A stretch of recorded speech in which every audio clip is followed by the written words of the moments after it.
Hi friends, welcome to cook with MT channel. எல்லோரும் எப்படி இருக்கீங்க ஃப்ரெண்ட்ஸ்? நல்லா இருக்கீங்களா? இன்றைக்கி சண்டே, அதுவும் ஒரு டெலிஷியஸான ஒரு ஸ்வீட் ரெசிபி பார்க்கலாம். கேரட் கீர். வாங்க வீடியோக்குள்ளே போய் எப்படி பண்ணுறதுன்னு பார்க்கலாம். 2 ஸ்பூன் நெய் ஊற்றிக்கோங்க. கொஞ்சம் முந்திரி, திராட்சை, சாரப்பருப்பு, வாட்டர்மெலான் சீடெல்லாம் போட்டு பொன்னிறமாக வறுத்து எடுத்துக்கலாம். அதே நெய்யில் கேரட்டை திருவி வச்சுருக்க கேரட்டை நல்லா வறுத்து எடுத்துக்கோங்க. ஒரு 5 to 10 மினிட்ஸ் நல்லா அந்த நெய்யிலே வதக்கி விட்டுக்கோங்க. சூப்பராக இருக்கும்.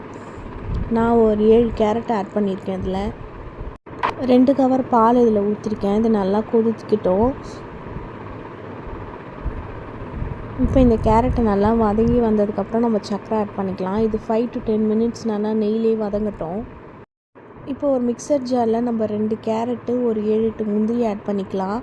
ஆட் பண்ணி இதை நல்லா பேஸ்ட் மாதிரி அரைச்சி வச்சுக்கோங்க. இதுதான் கன்சிஸ்டன்சி. தண்ணி ஊற்றி நம்ம அரைச்சி வச்சுக்கலாம். கீருக்கு இதுதான் நல்லா திக்னஸ் கொடுக்கும்.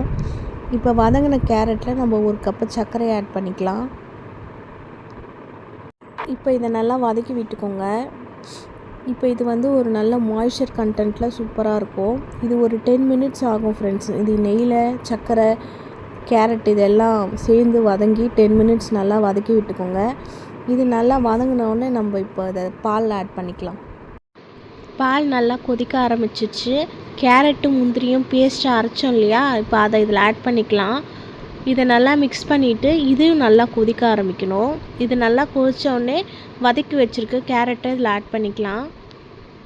இப்போ பால் நல்லா கொதிக்க ஆரம்பிச்சிச்சு. இப்போ 1 கப்பு ஜவ்வரிசியை நம்ம ஒரு 10 மினிட்ஸ் ஊற வச்சுட்டு வேக வச்சிடலாம். இப்போ கொஞ்சம் தண்ணி ஊற்றி நல்லா வேகட்டும். அது கையில் எடுத்து பார்த்தா கொஞ்சம் ஜவ்வரிசி கையில் எடுத்தோடனே நசுங்கணும்.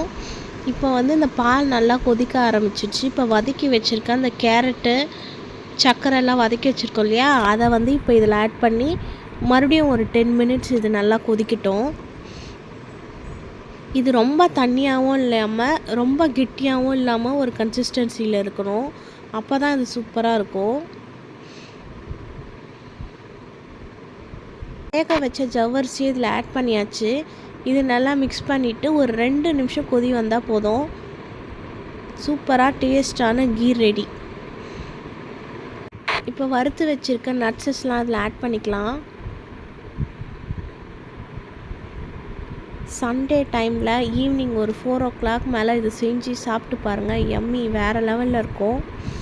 நீங்களும் உங்கள் வீட்டில் இதை ட்ரை பண்ணி பார்த்துட்டு எப்படி இருக்குன்னு கமெண்ட் பண்ணுங்கள். சூப்பராக டேஸ்டான கேரட் கீர் ரெடி.